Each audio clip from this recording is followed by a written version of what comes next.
Hey guys, what's up? This is Ashley. Nicole, welcome to the channel.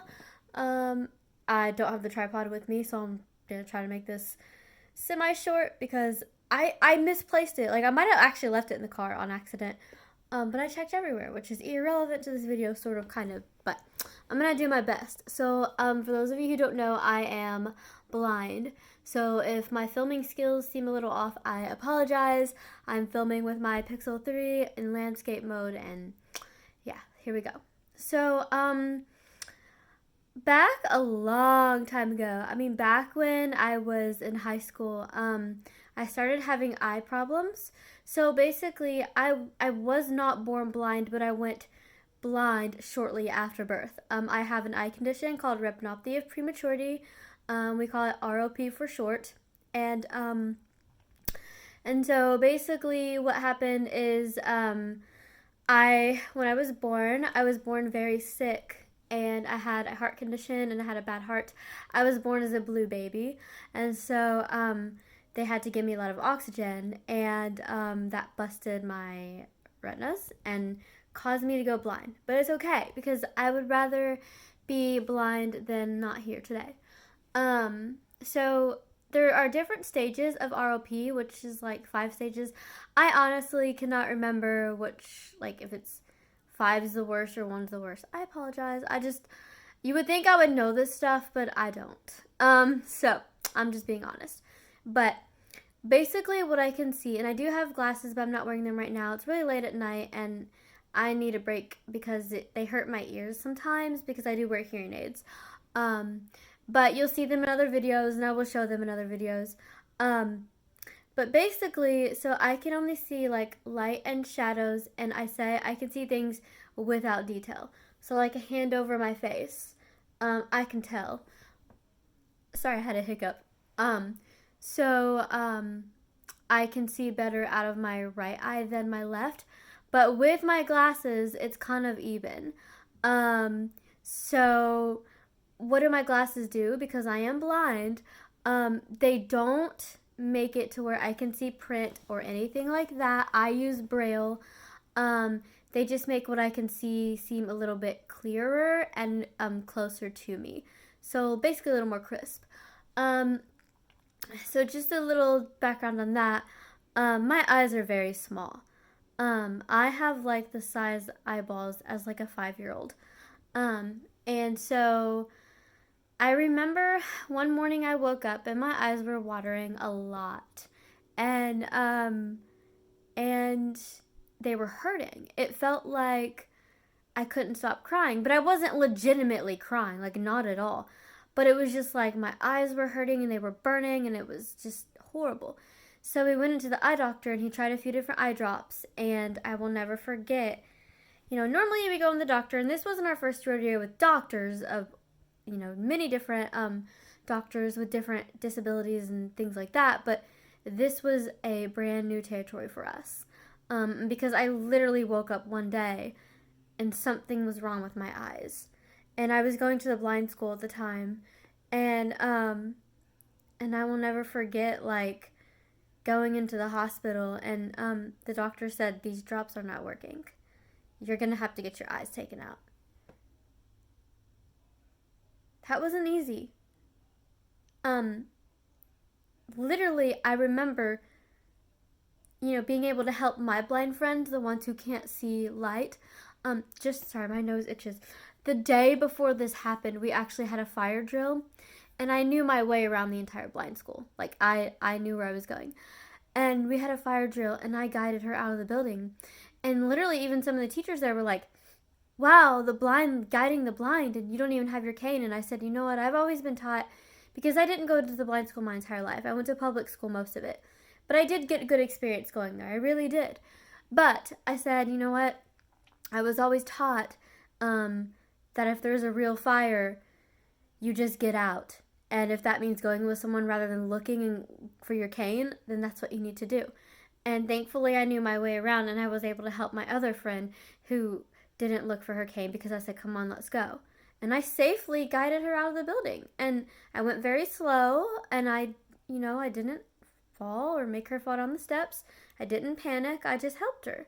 And then literally the next day, so I wake up and I tell my mom I can't see, something's wrong. And we go to many eye doctor appointments, and I will never forget the day they said her eyes are diminishing. They're getting smaller, and we're going to have to take them out. And I was emotionally upset. I knew that I was in pain, so I knew that I could not fight it. But it made me really sad because I remember the night before the surgery, I was laying in bed and I was thinking, this is the last time I'm going to ever have a chance to see my light turn off. This is the last time I'm ever going to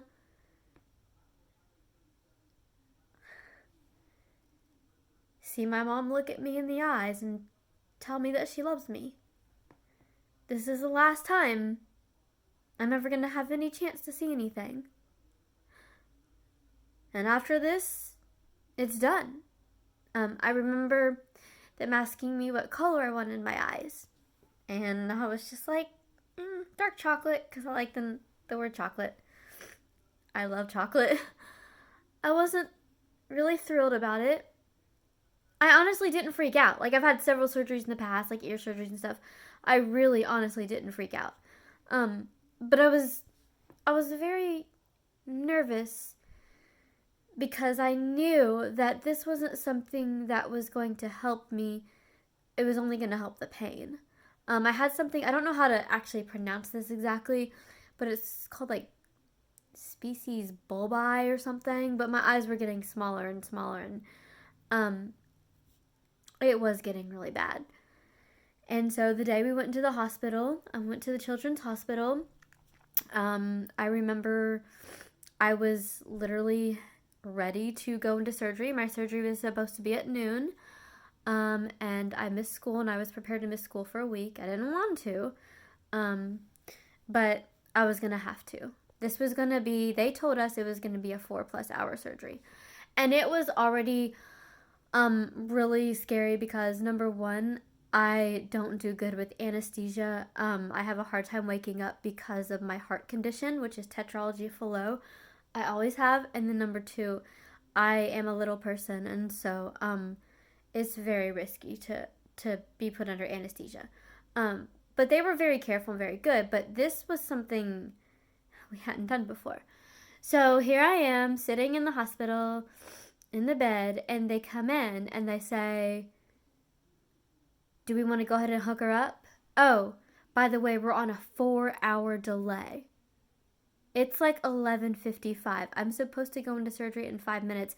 I'm actually somewhat like pumped, like not excited, but I'm like, okay, I got this. We got this. We're going to do this. It's going to be okay. And then they came in and they said, and they have to say these things, so I'm not saying these critically, but you know, as your parents and you're going through all these emotions, and they say, we just want to let you know that this is has to do with the brain, so she could come out having some seizures and some complications, which I already have seizures, but anyway, that still didn't help anything. And then they said, do you want to go ahead and hook her up? But we're on a 4-hour delay. And my mom was like, no, we're not hooking her up to any medication until the surgery happens. And I remember waiting there all day. Like, you're not supposed to eat or drink when you have medicine, you know, or when you get surgery. You're not supposed to eat or drink after a certain time. So 12, 1, 2, 3. I mean, literally, it was 5 o'clock, and I hadn't gotten this surgery. Like, this is weird, you guys. Literally, I'm telling you, I'm a Christian. I'm not afraid to say that. And I think this happened for a reason. I know it did. But, I mean, I was still in the robe and everything that they wanted me to be in for the surgery. Like, you know, we were waiting around. Normally, we have never, ever, it doesn't matter, heart surgery, ear surgery, whatever it is, we have never had a scheduled surgery be on a delay whatsoever, let alone a 4-hour delay. It was 5 o'clock now. We had been there since 11 o'clock. And the doctor, and I've had really good doctors. This was one of our not so good experiences, but then it did work out good in the end. So I'm not going to like dog him or anything like that. I'm just saying what we experienced.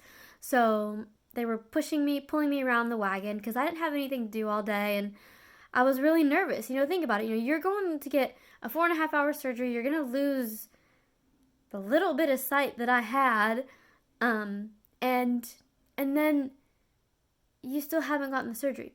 So at 5 o'clock and 5:30, this doctor literally passes us in the hallway. He goes, "Still haven't forgot about you." Literally, that's all he said. "We still haven't forgot about you," and walks right past us. Something felt weird. I remember telling my mom, I was like, I need to go in the bathroom right now. And they were like, "Can she have something to drink at least? She hasn't eaten or drink since 9 o'clock the night before." And they're like, "Yeah, she could." But I was afraid to, because at this point, I still thought I was going to get surgery. And they were saying, "Yeah, she can." And then the doctor was like, "No, she'll throw up and it'll be bad." And it was just hard. But I remember 6 o'clock, the doctor still had not been in. Still hadn't. I mean, I had kept my composure all day long. Literally. We're not talking about just one eye. It's both eyes. And it doesn't matter if you're blind. It's still scary, you guys. Like, it's not easy. Unless you've been in those shoes. It's really hard to explain, but just know that it ain't easy. So, I remember going in the bathroom at the hospital, and I just start bawling. Like, I'm crying, I'm bawling, and my mom's like, "What's wrong, what's wrong, what's wrong?" And finally I'm like, "Mom, don't let it happen." She's like, "What, you don't want to be in pain anymore, you don't want to be in pain anymore." And all I could say was, "Don't let them take my eyes. Please don't let them take my eyes. Don't let them do it. It's not worth it." I couldn't even believe the words that were coming out of my mouth. I mean, I promise, like, I couldn't. I just said, "Mom, if it was supposed to happen, it would have happened a long time ago.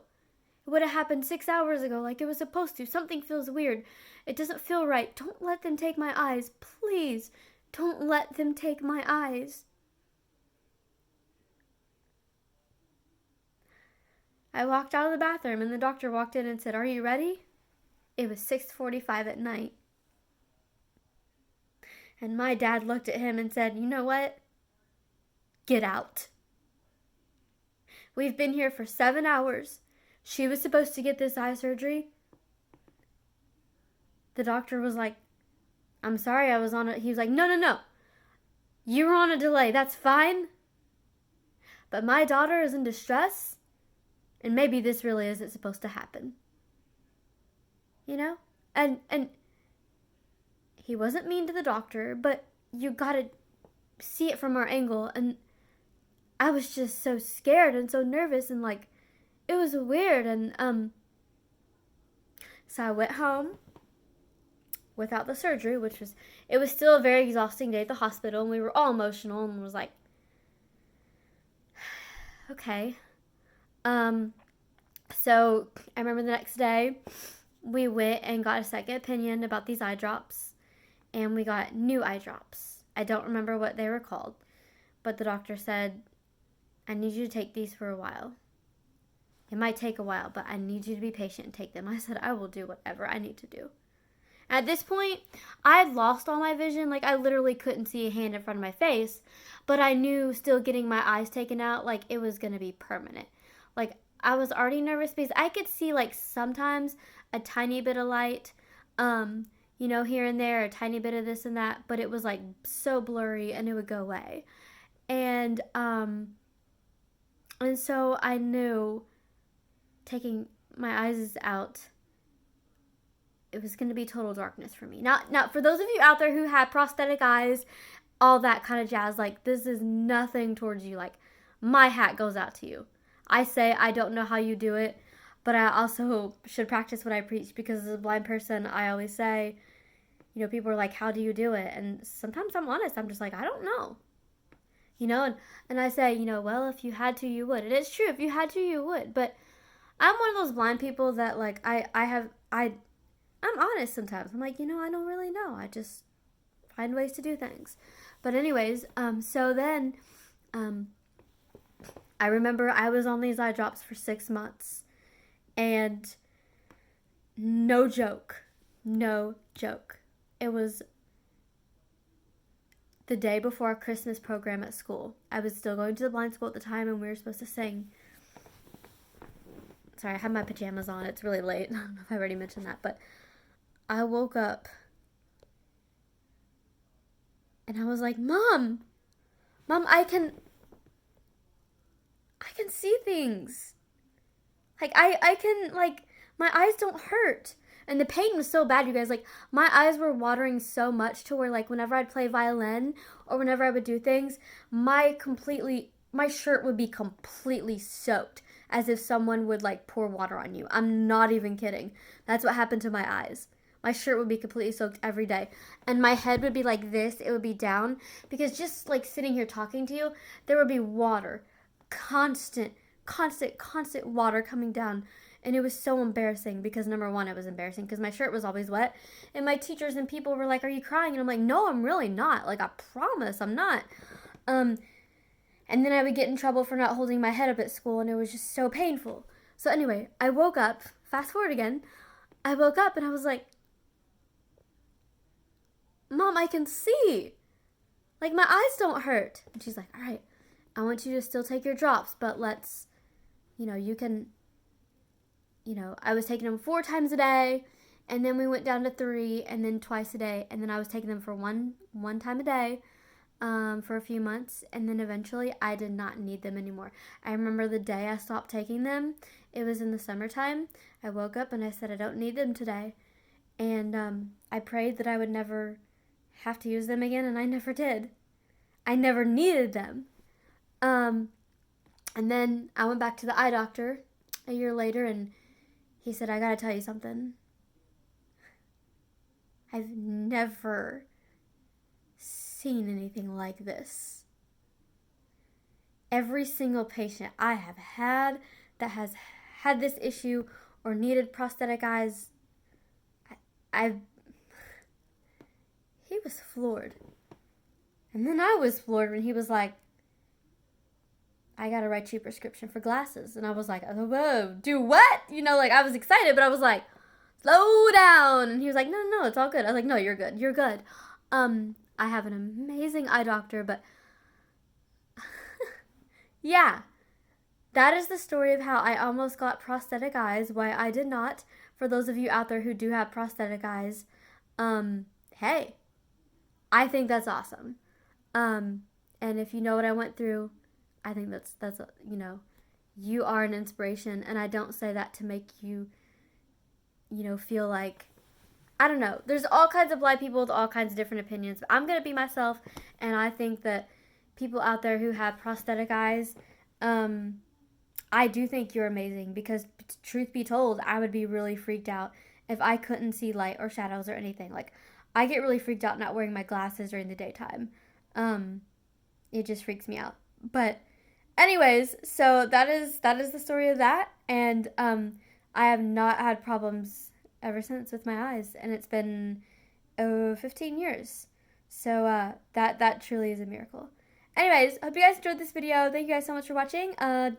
If you have any questions or comments, comment down below, and subscribe, and give this video a big thumbs up, and see you next video.